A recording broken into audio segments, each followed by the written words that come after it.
My name is Jay. I'm the owner of CompuMatter. This is a podcast called Tech Translated, as you can probably see from above. And the purpose of this is to take the everyday things that the masses deal with. We're not catering to the geeks of the world that already know all this stuff. We're catering to the average user that comes into our computer store every day. And we want to break these things that you run into down into layperson terms. And I'd like to introduce Douglas on my left. Douglas from CompuMatter. I'm the manager down here, and we've been serving the Anacortes community for about 20 years now. And although we're going to translate a bunch of different tech subjects so that most people can wrap their heads around it, there will be some tips and tricks in there that even an advanced user could utilize. Yeah, and my name is Auren, and we hope to help you learn different things, maybe have some fun along the way. I do the on-sites here as well as educational training. Switch the cameras on. Right. Okay, back to all talent. All right. What do we want to start with? I think algorithms is a good one. Yeah. If you know what an algorithm is, it's the curating of what it is you're seeing on a lot of social media and a lot of video apps that you can download. Instagram, TikTok, Facebook, they all have algorithms that curate what you're seeing based on what you've already saw, what you've clicked on, how long you watched a video. And your algorithm basically over time is the app itself trying to get to know you and figuring out what it is that you want to see more of. And on that note, I'd say, how do you curate your own algorithm? I'm not ready for that yet. You're not ready? I mean, if you want to see more of certain content, you try to interact with it, maybe comment, give it a like. Yep. Typically that allows it to pop up more in the future for you. And then the same goes for things if something comes up and you're like, I'm never going to watch that. You either can ignore it, or there have been cases in some social medias where you can actually hit 3 dots and then hit not interested to help curate your algorithm to not even try to suggest that to you in the future. Yeah, I'd say a big one for me is, I watch a lot of physics and educational stuff on my Instagram feed, and I watched too many blooper videos and fail videos, and my algorithm started curating for that, and it took about a month to undo that by hitting the not interested button and watching more of the physics and educational stuff. Oh. So I've basically surrendered to the algorithms. And it takes you wherever it wants to go. I recognize, of course, that there's always something in play, and you know what? I have come to the personal conclusion that people are listening, or devices are listening, whether or not you want them to, or whether you think they are. If your phone's on, there's some app running in the background that's picking up your sound waves, which isn't your actual words, mind you. They're just the peaks and valleys of things that represent a word. They're being interpreted as those peaks and valleys are actually words elsewhere, and they're turned into the marketing of things that you've spoke about that you might be interested in, however they work that out on the algorithm side of life. So, you're talking about some random, you might be talking about ostriches. I mean, all of a sudden there's something in your feed about ostriches or whatever it may be. It's too random it can't be a coincidence at that point. It's just too unusual. Well, there was a video online of the person who talked about dog food. I don't know if anybody's seen that, but they don't own a dog. And they just sat there and talked about dogs and dog toys and dog food. Oh, on purpose? For 10 minutes or something like that. And then they just started searching on Google. And there was ads for dog toys and dog food coming up. Yeah. I thought that one's piqued my interest a little bit on that sort of note. And I think it's a cooperative thing now. I mean, you've got, it's not just Facebook, it's not just Google. I'm suspecting that there's some kind of cooperative alignment. I don't know this, I haven't researched this, but between your iPhone manufacturer, between your internet service provider, between all your apps, the social media apps and things that you interact with, there is very likely some kind of common what do they call that when they bring all the information together in a central think place that they could all possibly subscribe to? I imagine that it's on the marketing side of thing, on advertisement. Again, I don't have all the research, but if they wanted an advertisement profile to create an algorithm for you on finding out what you want to buy, then they do all want to work together to figure out the best way to sell you something. Yeah. So that would be their shared goal, is to figure out a profile for you so they can give you advertisements that are useful for your situation. That probably stems too from the Google Assistants and Siri and Alexa, because if you have those turned on, they're listening at all times for you to say, "Hey Alexa" or "Hey Google." Sorry if I activated some of those on your end, but Yeah. Right. You gotta watch out for that. Hey Google, hey Alexa, let's get them going over there. No, so I'd say the active listening, it's less intense than if you just go into your permissions. You can see what apps have permission to access your microphone and what doesn't. And most phones and tablets have a little green light or something that'll show you that it is actively listening.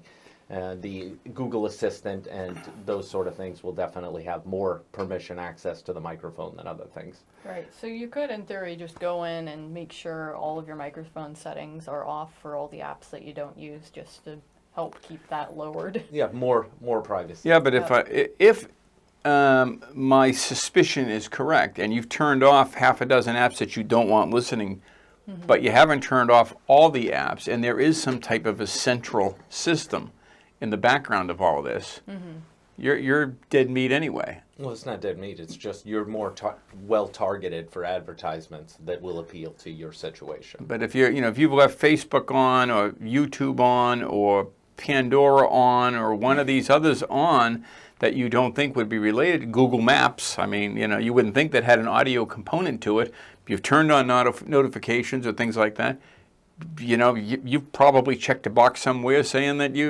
that's good, or you can't use our app. I think it's some probably apps that require it. I think it's probably that bad. I think our privacy has probably been violated on that level. Yeah, but there's really nothing you can do about it if you are agreeing to it. You're agreeing to play the game, and that's why I surrendered. I don't think you can beat it. So I think, but at that same time, they're selling me. They're trying to sell me goods that I am interested in. Talking about vacation places that I was thinking about going to, or it's kind of a nice thing on a lot of ways. Every now and then, things pop up that there's actually value to it. It depends on how far that goes down the road into the future, on the profile they are building of you. Right. And how much that could be used against you in comparison to trying to sell you some dog toys or something like that. Yeah. But aside from all that, I'm actually focused more on the algorithm side of things that you are looking for, information you're trying to get, videos you like to watch. And how the algorithm gets out of control is when you're watching things that aren't productive by any means and kind of enjoyable, but then you lose sight of the other parts of the algorithm that are useful. The education-based stuff, like I was saying. Get carried away watching, stupid funny videos, and then the algorithm says that's what you want, and then before you know it, your whole feed is just a bunch of entertaining, but, not exactly productive stuff. I think that's a fun rabbit hole, though. I do that. You get into the comedy and certain types of comedians, and next thing you know, that's the whole feed. And I think the algorithm probably knows us better than our best friends and relatives. I mean, really, they know what like I'm passionate about animals and environment and wildlife and all that kind. So the algorithm certainly knows that. They know I'm passionate about technology. They know I enjoy watching comedies. They know more about me than my mother knows about me. Yeah, well, I'd say more on the dopamine, like the chemical response of how you're going to react to things is more so what they're going after with the video side of things. Is at certain times of the day they might throw you different videos to get you to engage more with the app at that period in time. Whereas at different times it might show you more educational stuff because your mind's more engaged at that time of the day for those types of things. Yeah. So it could be time-based as well, but the goal is to keep you in the app. So think about that too sometimes if you're avoiding doing things that you need to get done around the house and things like that. Sometimes the algorithm works against you by keeping your attention as long as possible. Yeah. And you can curate that by simply putting your phone away. But aside from that, you can say the not interested or say that you don't want to see content like this and slowly curate it to something that's better for you.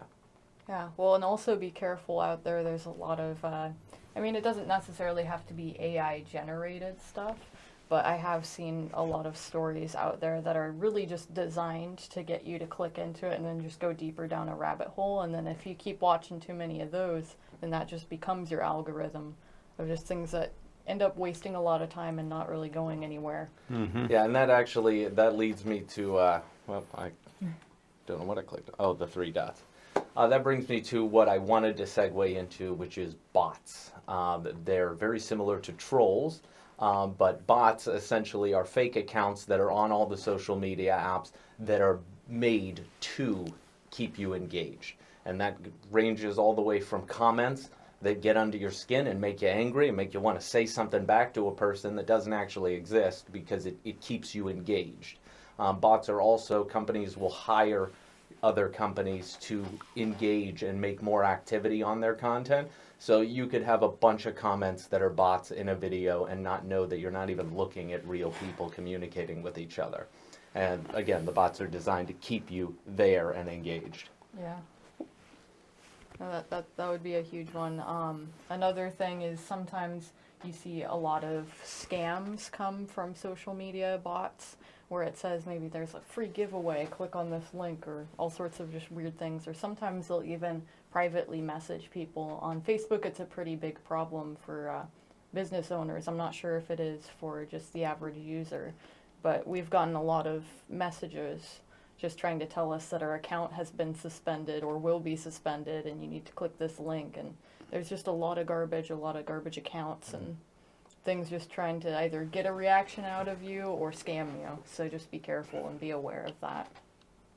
Yeah, and that's in your algorithm. That's one of the things that will lead to that sort of thing. Is if you engage with a lot of bot accounts, it will typically lead to other bot accounts. And trolls, in my opinion, are just as bad as the bot accounts. They're also just trying to get you to engage with whatever they're talking about and get under your skin and make you react to something. Yeah, I guess it's my turn. Yeah. I don't. Again, you know, just as I have surrendered to the algorithms, I've probably surrendered to the bots as well. They just do it. I don't have enough time in a day to micromanage all the technology stuff that comes my way. So if I tend not. There is some entertainment I might get to a little bit of a comment trail on a particular post, but only if it's a post perhaps I'm familiar with or a group I'm familiar with. And you feel like a point's not being brought up that you're seeing in the comments. Those ones that go 9,000 miles long, you know, unless something strikes, and I could be guilty of that. Something strikes me as, but I believe it's a real person. Yeah. I believe that. I mean, well, I think it was a 2020 study of, I think it was, let's see it. It was Twitter at the time. It was estimated 15% of the accounts were bots, and that was in 2020. Right. And those statistics are out there for this year and last year. But I don't imagine it's getting any better. I think it's definitely getting more worse. and more you're dealing with bots or fake duplicate accounts that you don't even know are just a company somewhere with 20,000 accounts looking for engagement and looking for... I don't know about you, but I don't have enough time in a day to engage in all those types of things. Well, that's just it. I don't. I watch podcasts. I know that majority of them are just feeding for more attention, and so I don't respond. So it's not that I don't have time. I recognize that a lot of it is fake, and I don't waste the time. That's essentially what I'm talking about. Yeah. And you don't have any way to know if they're fake or real. There's no way to know. Nope. Unless you know the person, unless they say they know so-and-so, unless there's some sort of connection through a friends group or through somebody that you follow, there's not a lot of predicting that. Right. And the Turing test is being passed. I don't know if anybody knows what the Turing test is, but that's a test for the AI talking to humans to be able to prove that they're a human, or get past the humans being able to tell whether they're a robot or not. And the Turing test is being passed more by the AI in recent times. Right. So it's becoming more difficult to tell if you're talking to a bot, which doesn't make it any easier. Well, I imagine that would also significantly make the study different now that AI has jumped so far forward between now and 2020. So a lot of the accounts out there could just be AI, just generating comments that would make the most sense based on what it's seeing from other comments or whatever And we else. do have some comments. Hopefully, Got a Skyrim reference there. Delvaclin, Fusro. Oh yeah, that is a Skyrim reference. That's, Thank you for that. I there's don't know what interesting interpretations on a comment board. And then Uncle Bill, how's it going? I don't know. I don't know. Bill Allen, that looks like a bot. I don't That's know. my uncle. That's your brother. And then I won't Damon go John, through I won't go. Damon go. Jason, I won't go. I won't go. What do you make of that? I mean that. No idea. right. That might be that he won't go down the road of talking with bots and stuff like I that. don't Yeah. blame you. Yeah. Yeah. Or getting triggered by trolls. That's the other one. Yeah. Right. It's a really common thing out there, and it is just a lot of time wasting stuff. And there's plenty of topics that people can get up in arms about, so there is plenty of ways for trolls and bots to trigger people. Trolls, boy, you know. They're everywhere. Yeah. They're everywhere. Them damn trolls. I remember trolls used to live under bridges when I was growing up. Now they live behind keyboards. Yeah. And that's essentially it. There is a safeguard when you're sitting at your keyboard and looking at a screen that the trolls are taking advantage of, because I'm guaranteeing if they were staring you in the face and having the conversation, they would probably handle things with a little bit different etiquette. How would you describe what a troll is? Oh, yeah, I've seen that, or I've heard that go around a lot this episode, so a lot of people might not know what that terminology means and find it kind of funny. It's basically just another word for somebody with probably ill intent, or somebody that just wants to cause some additional drama in a comment section, or even in a video sometimes. Yeah. So just be cautious. So of what's that. their intention? What are they doing?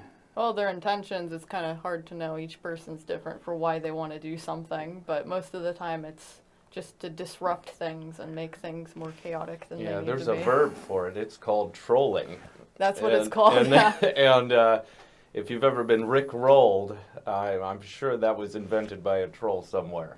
Oh, when Although that's funny. if I'm Although that fishing, one is funnier. you know, if you're fishing, you got a line behind the boat and it's kind of out there, That's and also and the trolling. lure's coming through the water, and you're waiting for something to bite, right? Yeah. So the concept sounds like it's pretty similar. Yeah, that could be similar. That could be. You know, you're throwing it crossover. out there, and you're waiting for people like us or you to Pun just intended. to 'cause grab that- hold. That connects us back to fishing. Oh, we're gonna The talk. pH. We're going The in. pH Oh, I thought we were yeah. going to turn this into a fishing show. Let me get my videos All right, out. let's go. All right. Yeah, no, that's there is some commonality there, but yeah, trolls are just designed to get you irritated, and I imagine it's just a way to get some entertainment and watch somebody else unravel. You Yeah. know, when you talk about something that makes them uncomfortable and you press their buttons, and again, you're safe behind your keyboard. That's a lot of what it is, because those interactions don't happen as much in public. Because there is not that security of you're standing behind a screen with a keyboard. And if it comes to picking on somebody bigger than you, then it's typically something that won't happen when you're face to face with them. Yeah, they call it. There's a desensitized aspect of being behind your Anonymity. terminal. Yeah. Anonymity's a big one, because I've learned over time that crimes are not committed when they're accountable. When people know who they are, they're not going to commit a crime in front of somebody that says, "Oh, excuse me while I steal this," and you're looking straight at me, right? Yeah. They have to be invisible. That goes with the territory, and that trolling that behind their terminal and nobody knows who they are goes hand in hand with that. Yeah, and that it doesn't equate to all big cities, but I do notice a lot more of that anonymity of being in a big city and never having to see the same person twice again. there's a lot more attitude, whereas I find in small towns there's typically, I know so and so who knows so and so who Right. works for so and so. You're accountable. You're not anonymous. Yeah, yeah. No matter what you're conducting in, whether it's doing business or buying something somewhere and doing business at another location, people are typically more involved with how they're perceived and how they're putting themselves out there because there is that accountability. Yeah. Yeah. Speaking of which, I love Anacortes for that. Yeah. It's a beautiful small town, and Yeah, it is great. Everybody does hold on to that, and then it gets tighter even once you go out to the islands, because those are even smaller communities of people and more connected even. It's a great. We live in a small town up in Pacific Northwest called Anacortes, and it really is a special place.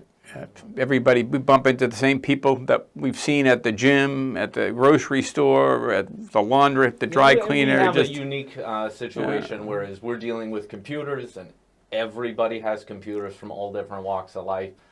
So we end up seeing everybody from all different job types and services and people from the community, and we get to see them on a somewhat regular basis. Yeah, this is for those that are old enough. There used to be a show on TV called Mayberry, RFD, and there are other shows like that are small town America, and there's kind of a store that represents everything. And we are literally the only computer store in Mayberry, Anacortes, and the people that come into the store have been coming into the store for 20 years, and they know us by name, and we've been watching them go through life and going through their progressions, and it's and getting better at this stuff. We watch a lot of customers come in from not knowing anything, and then on the flip side, now only seeing them once they've been doing business with us long enough. We sell them good computers. They don't have to come get repairs very often. We teach them well on how to avoid the phishing scams, so we don't see them as often. So as the customer relationship goes on, really our customers visit us a little bit less, and we deal with new people more frequently because of that.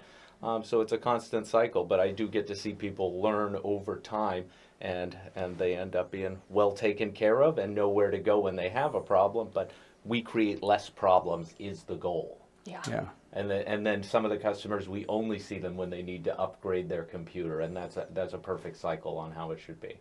After having a T430 for 10 plus years. Yeah. We brought up the T430 before, a computer we sell and have sold. It's getting a little bit older now, but a lot of our customers have had it for like 10 years, and it's still a workhorse and does what it's supposed to. I know I went on an on-site somewhat recently, maybe a couple months ago, where a customer had a desktop computer, and it was really old, like I would say probably well before even Windows 7 era, with Linux on it, still running, still connecting to the internet and doing stuff on it. Yeah, because Linux will breathe new life into your system. So we talked about that on another episode. That kind of trickles into another thing I wanted to talk about, which is the environment and the nature. Because we're working with computers, it's not the best for the environment. So bringing up things that we could do to help the environment would be making sure your system can work for longer, doing repairs instead of just replacing stuff. All that stuff eventually has to be dealt with. And so anything you can do to keep your computer going longer is something that we can do ourselves to ensure less of this stuff going to a landfill or getting back out into the environment. Yeah. Okay. Single biggest thing you can do to keep your computer running longer and faster and be more relevant as the years tick by? Well, it depends on what the computer's suffering by, but it depends on your knowledge of technology. Bringing it into to CompuMatter, we could definitely put you in the right direction and give you the best options. But ultimately, it depends on how your system is functioning at the moment. If you have a conventional hard drive, the biggest upgrade you can do is switch over to a solid-state drive. And that can be done by either putting it in and doing a fresh install or cloning your drive over to an SSD. Yeah. Any thoughts on that? Well, by cloning your drive, you're meaning some sort of Star Wars, Star Trek, like... Yeah. You put it in the Bacta tank, and then you copy all of the cells over into the other body. Oh, wow. Okay. No, a clone is just a reference to a copy of absolutely everything identical from one drive to another. And there is copying software out there, and cloning software and hardware. we also do that down here as well if you need help with that process. I do want to talk about drives just a second. Hard drives, in my experience in all of these years, with both individual consumer level computers, with business servers, hard drive, number one thing that will fail over the course of your computer's lifetime. And if it doesn't fail, it will just go slower. It will just have erratic mistakes, and you'll suffer them and have no idea where they're coming from. So if you've had a computer for 5 years or longer, and you're having lots of problems, you can use companies in your neighborhood, or you can reach out to us and we can do it remotely. We can log into your computer, we can test your hard drive, we can give you real numbers.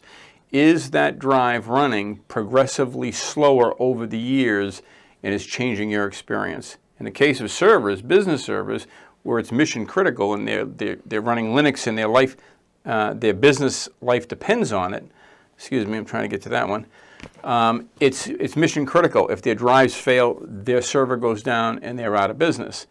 So I have alert systems built into our servers that email me anytime performance levels or temperature levels or something on those drives are getting out of whack. So it gives me a trajectory that I can predict, and I can go resolve the problem, replace the drive before it actually reaches complete failure.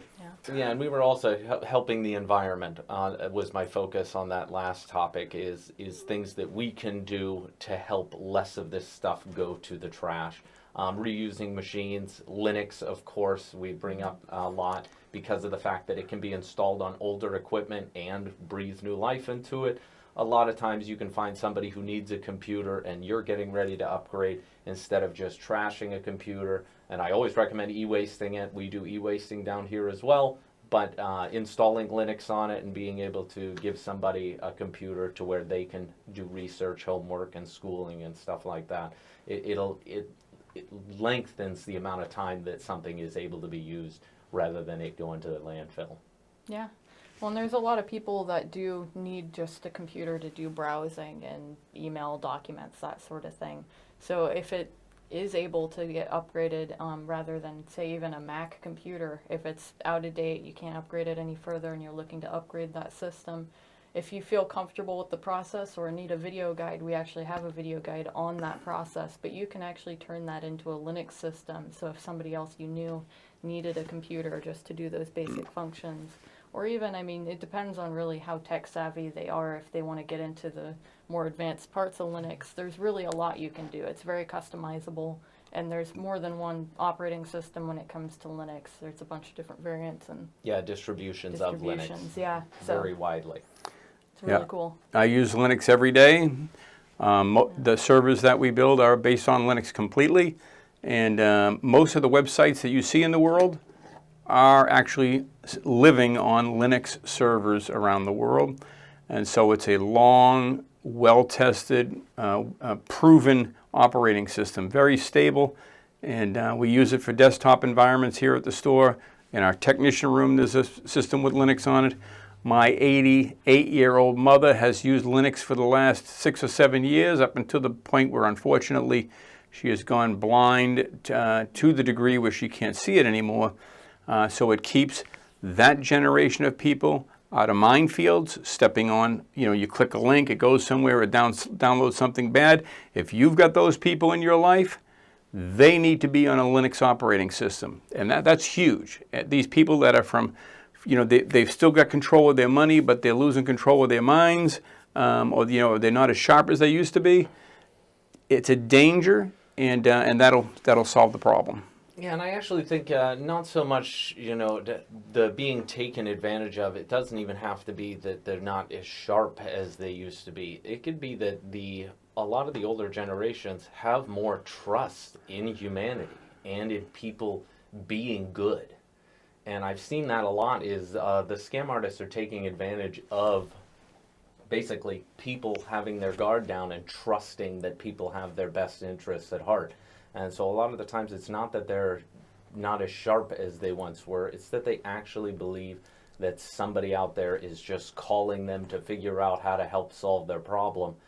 And unfortunately, that's what the scam artists are taking advantage of. And so that's one of the biggest things that you got to look out for is somebody who's calling you or putting a number up on your screen saying call this number, we're just going to come help you out, and then they don't talk about money until it's the very end, and they get to play the good guy. So it's really scary stuff. All right. Yeah, no, it's sad because they take advantage of people's kindness, and then I also see situations where they start out being really nice, and then to start freaking them out and yelling at them if they start to question things a little bit. Yeah, it switches into a fear-mongering at some point. Yeah. If they can't get their pound of flesh, they'll just keep going and start getting angry. It's cruel. Yeah. But I had one instance where the technician for a remote scam was calling this person grandma, and it almost brought me to tears when she came in after the whole thing unfolded. And I had to sit there with her and unravel the whole mess and figure out how to shut down accounts and change passwords and make sure her security information was correct. And that's another flag to put out there for anybody with accounts that have recovery information. Two really big things. I just have a little switch over here because I know it's super important. Make sure that it's your information that's in the security recovery account information. That's how people stay in your account, is because you miss the fact that it's their phone number or their email address that's able to change things in the account. And then I have a couple recently that I've dealt with where people have their home phone as their two-factor authentication, and a lot of companies are switching to text only. So if you have a home phone that's in your recovery information for how to get a hold of you, you need to be switching that over to a cell phone because a lot of companies, like I said, they're stopping the voice call and giving you codes that way. Yeah, so if you've ever been prompted to put your phone number in for your email, so you have a Yahoo or a Gmail account or even a Microsoft Hotmail, Outlook, those sort of things. If you've put your home phone number in there, I'd recommend going in while you know the password and changing it immediately, because any sort of situation can arise where maybe somebody got hold of your password and changed it.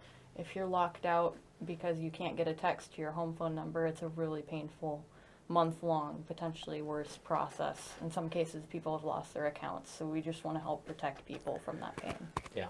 I'd like to talk a little bit about the men that go down the rabbit hole of thinking they're in a relationship with some woman in some other country, and next thing you know, their bank accounts are drained dry. Yeah.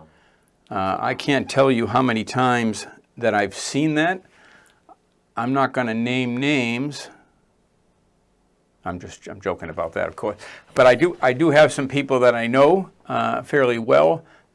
I mean, many people that I know that have told me stories of I've got this gal that she lives in X, pick your country, and she's really nice, and they start to show me pictures of this person, which as they're showing them to me, I'm thinking, this is anybody's picture. Of course, they're liable to be younger.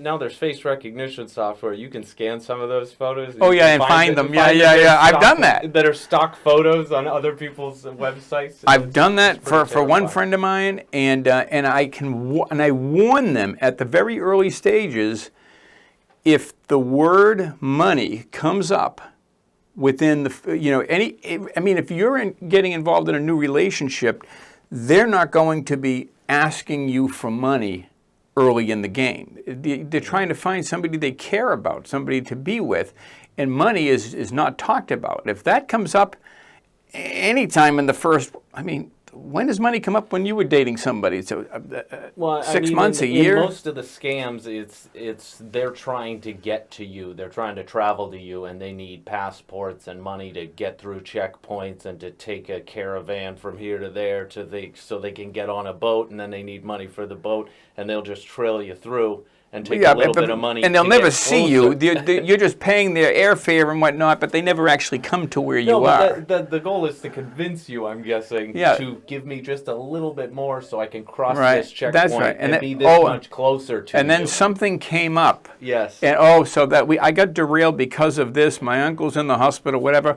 Or my ID got stolen. I need you to get a new one. Or I've got a business. I got a business idea. This one's come up a couple of times now, where the woman on the other end says, I've got this business idea, my uncle invented this, and we've got We just need a little bit more money, and if you put in a little bit, then we'll make you a business partner. And thank you, Fix and Show, for the compliment. And yeah, he says there's a TV show called Catfish. I was going to bring up Catfish. Catfishing is another. That's interesting. This is another fishing reference here. Catfishing is that whole thing of presenting yourself as one identity, one person.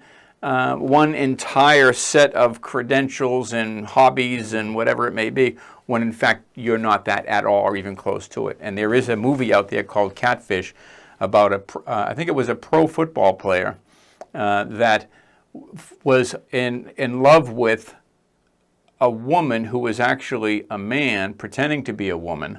Cool. And took him way down the rabbit hole, and then he publicly on a television interview with a national newscaster that we might all know, explained that he was going through some tough times because his girlfriend, I think it was his girlfriend, just died, or his girlfriend's mother I think it was his girlfriend died, and so that caused the media to dig in on that and find out about his girlfriend, and they found out she didn't exist. In fact, the picture that he was putting out there as his girlfriend was somebody else identified from a different country. Oh my gosh! She lived in Hawaii or something like that. So it's really scary. Have your antennas up for any of that sort of stuff. I almost fell for one that was a family of 2 boys whose mother passed away in I don't even remember what country it was, but they got a hold of me through the grapevine, through Facebook, and shared with me the hard times that they were going through. And I was young enough at the time when I got it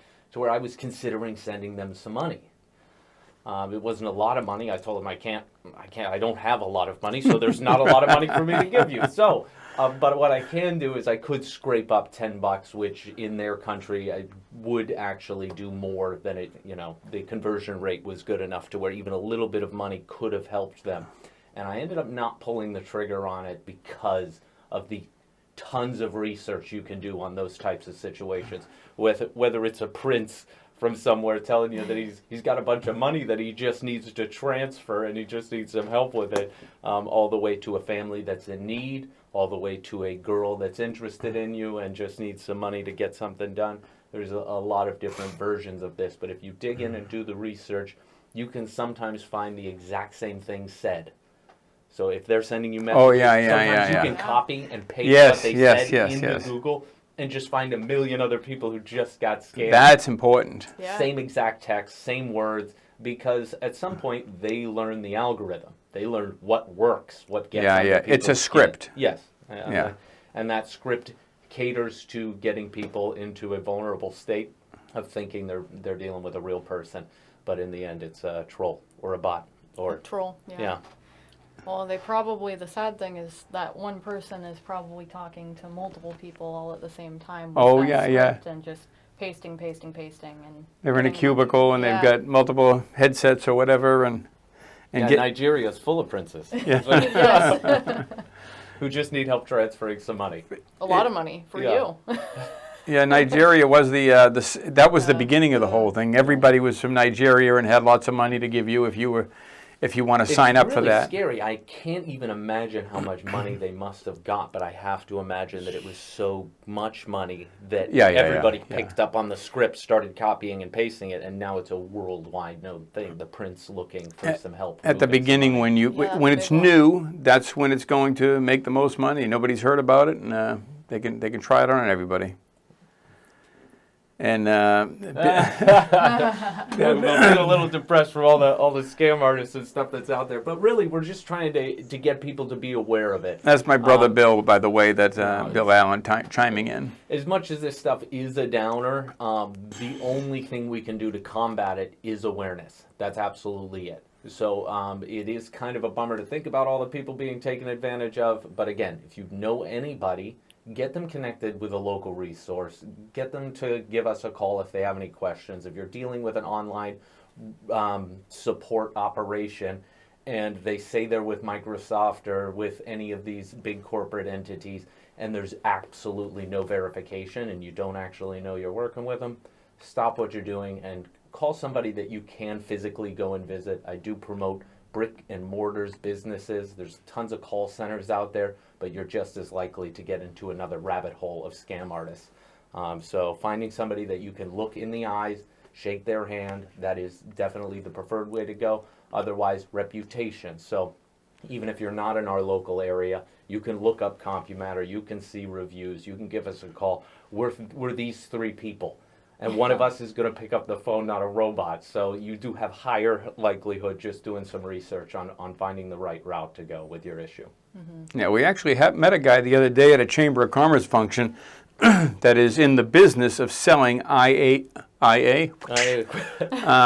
solutions for businesses, and that's the first time I've heard of it. Of course, it's going to be more and more of this, where it is now an industry where they're selling products that are artificial intelligence products designed to answer your phones, interact with your customers, maybe handle some of the paperwork flow. But there's an industry that's sprouting up there now that's trying to sell it to local businesses, and I don't think we won't be a candidate for that, at least not anytime soon. Not for a while, unless the call volume was so ridiculous that I needed some sort of barrier before I could hire more people to help. Most of my customer interactions on the phone, I'm actually helping people out and communicating things more efficiently. The tech translated way is making sure that they're able to understand it, and I don't feel an AI is going to be able to replace that personalized view of things or care as much as I do. Right. That can change as AI gets more intense, but I would buckle up. I want a real person to be behind the phone. Yeah. Aside from that, AI can be a frightening thing to think about for the future, especially with all these scam operations going on. But a really big thing to remember is, on the positive side, AI is also going to be able to be in charge of tracking down these scam operations, and they're going to be able to sift through this data better than any of the humans can, which means I believe they're going to be able to shut down a lot of the scam operations. So I'm actually really positive on the things that it can bring to the table, instead of just the fear of the bad guys using it. There's always going to be pirates. I'm really actually excited to see how antivirus and those sort of things improve with AI, and how they can track different things. If something's doing nefarious things in the background, shutting it down before it even has a chance. I would imagine, the negatives will be going up with AI, but also a lot of positives in just preventing things faster. That goes in a lot of things, really. Probably medical. Yeah, that'll go into all research, fields. Like AI is going to make advancements massive. in medical just as much as in manufacturing, just as much as environmental causes. So even though the mining of it and the waste of it is a big downside, it's also helping tackle a lot of environmental issues and get us critical data on everything that's going on. Yeah. All right. Can we switch? Do you guys mind if we switch subjects? Yeah, go ahead. Mix and Chill says, I hope you won't replace Auren with AI. No, that's of no risk. By the way, this isn't Auren. Yeah, I'm a robot, sorry. This is our AI replacement for this week's video. Looks pretty convincing. Yeah, we were just testing it out. Let's see. I think LibreOffice versus 365 is a biggie. Yeah, I think more people should know about LibreOffice. Yeah. Do either of you want to take on describing? Yeah, sure. Microsoft 365 versus open source Office products. Let's start with CompuMatter. Hasn't used. Look, we're not anti-Microsoft. We're grateful for Microsoft. They were the founding fathers of this whole thing. But do you need to buy a Microsoft Office product? We haven't used Word, Excel, any of those things for at least 15 years. And we're a business. Aside from troubleshooting people's issues. Well, yeah, I'm talking about... we pay for the software so that we can figure out how to do how to fix somebody's computers. Yeah, how to fix their issue in those programs. But we don't personally use them for ourselves, for making spreadsheets and making Word documents. Yeah, that's the point I was trying to make there is, so if a company like us, a business with multiple employees, we've got documents that come our way from customers, we create documents that we send to customers, and we haven't been tripped up, there's a high probability that you, as an individual user or a small business user, can divorce yourself from that world. and the document's open fine. You can create all kinds of fonts and pictures and all. I haven't personally found any limitation. Now, the product that we recommend is a product called LibreOffice, Libre, and it might be Libre. Yeah, Libre is Spanish for free. Right, the free is the interpretation. Download it, install it, use it, you'll love it. Yeah. What else you got? Well, could you explain a little bit more, because that's an open source product to people that don't know what open source Open is. source usually starts. Sorry, I got a frog in there. Open source usually starts off with a single person with an idea, and they start creating. They're a programmer, maybe a hardcore programmer, and they start creating a product, and they realize this is too much work for them. They want it, they need it, they want to see it done, but they can't do it alone. Even though they might have originally wanted to profit from it, maybe they originally wanted to be altruistic and open source, but at some point they invite more developers in through communities like GitHub, say, sign up, be a developer, and they make it bigger and bigger and bigger and bigger, and next thing you know, it's a worldwide thing.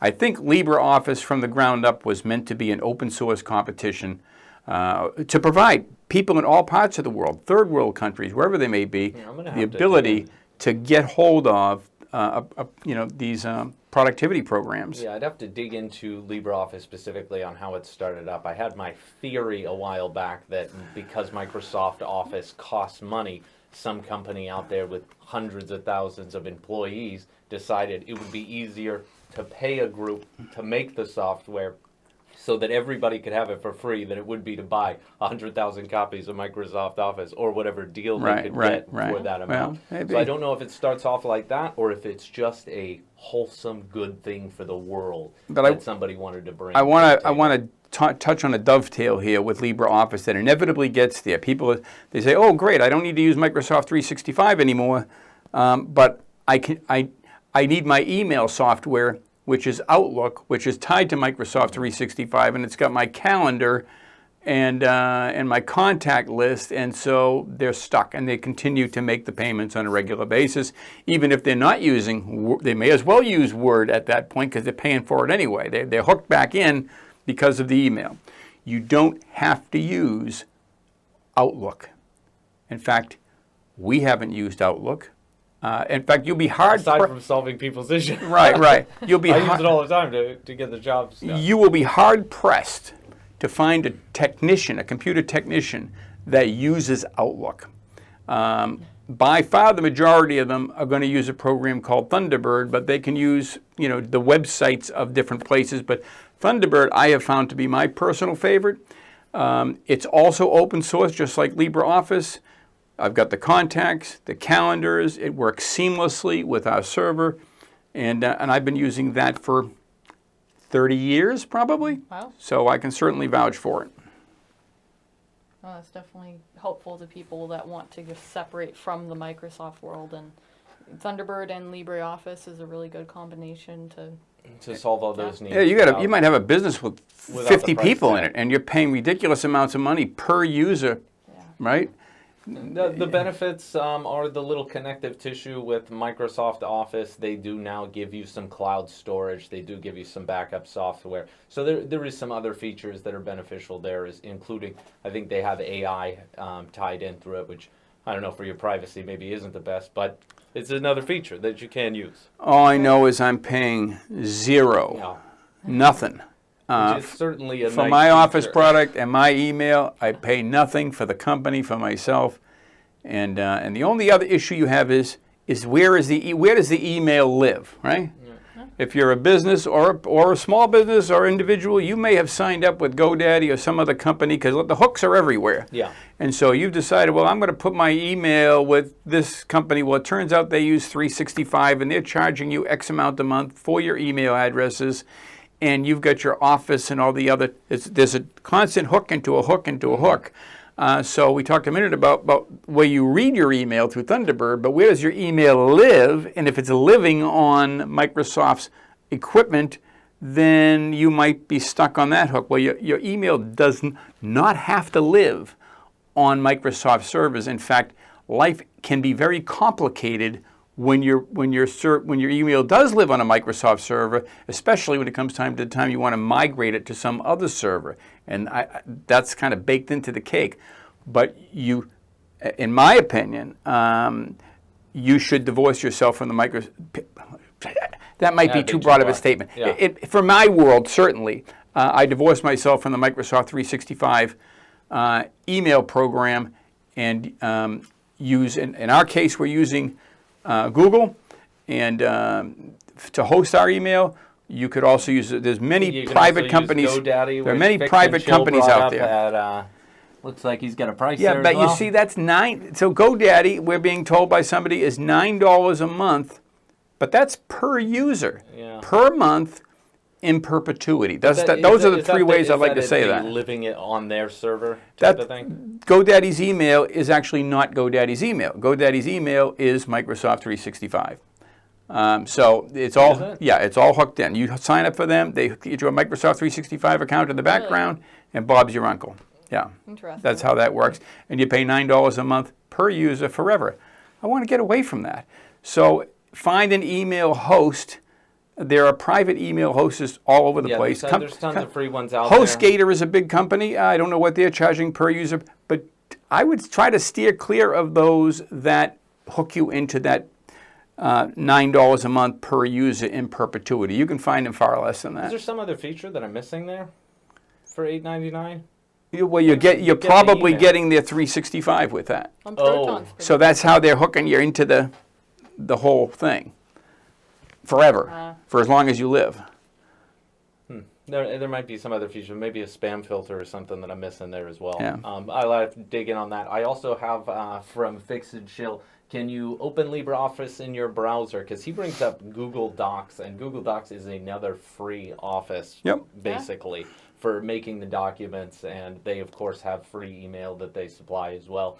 But Google Sheets is a nice one for being able to make a document and share it to somebody very efficiently. Yeah, Google Docs is a great program, and it does give you the cloud-based documents that a 365 environment might give you that LibreOffice won't. So LibreOffice creates everything locally.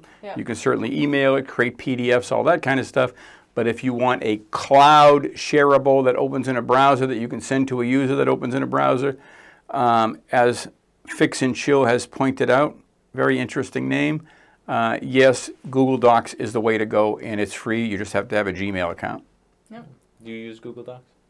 I have in the past. I don't so much anymore, but I am in the Google world, so it just depends on what I'm doing. I don't know if the feature still works, but I had friends who were doing D&D, and you can open up the same sheet on multiple computers, and everybody can edit the same document at the same time, which makes it so there's an efficiency of not changing a file, sending it to somebody, and then changing something, and sending it to somebody. Everybody's live on the same spot. I thought that was cool. That's definitely still a feature. That's actually my favorite feature of it, too, because you can work on a document and then see people moving and typing along and make changes to exactly what they're typing at the same time. Now we use, for our clouds documents here at the store, we use our own server.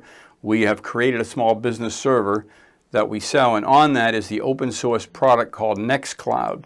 And you can look into Nextcloud if you, that is another cloud option. They have their own hosted solution. If you own your own Linux server and you know how to install that stuff, that's definitely an upgraded thing. Not everybody watching this is going to know how to do that, but you can install it on a Linux server for free and provide it to your users at your company. And cheers from Alberta, Canada. How's it going?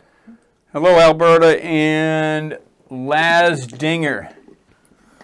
We're going to have to be careful with reading those names out. I thought that said something else. And it has a chat window in it also. Oh, nice. That's probably for the Google Docs tie-in. I didn't realize that. Oh, yeah. They might have added the chat since I used that. Yeah, it is nice. 11:19. So all right. All right. So, boy, there's so much more that we'd like to talk about, but the tech field is huge, and we didn't even cover half of the stuff on there. No. Well, we'll be in next Tuesday, hopefully. Yeah, next Tuesday at 10. God willing. Yeah, hope to see you guys. All right. Otherwise, have a good weekend. We are open today from 11 to 4. Also, feel free to enter any questions in the chat from this one. We'll try to look back and cover things on the next one. And any questions you have on future episodes, feel free to ask them. We'd love to tackle any of the questions you got. Yeah. And then our number and Email address is up there. Yep. Thank you very much. All right. Wonderful rest of the Saturday. Thanks Take care. thanks for watching. Bye-bye.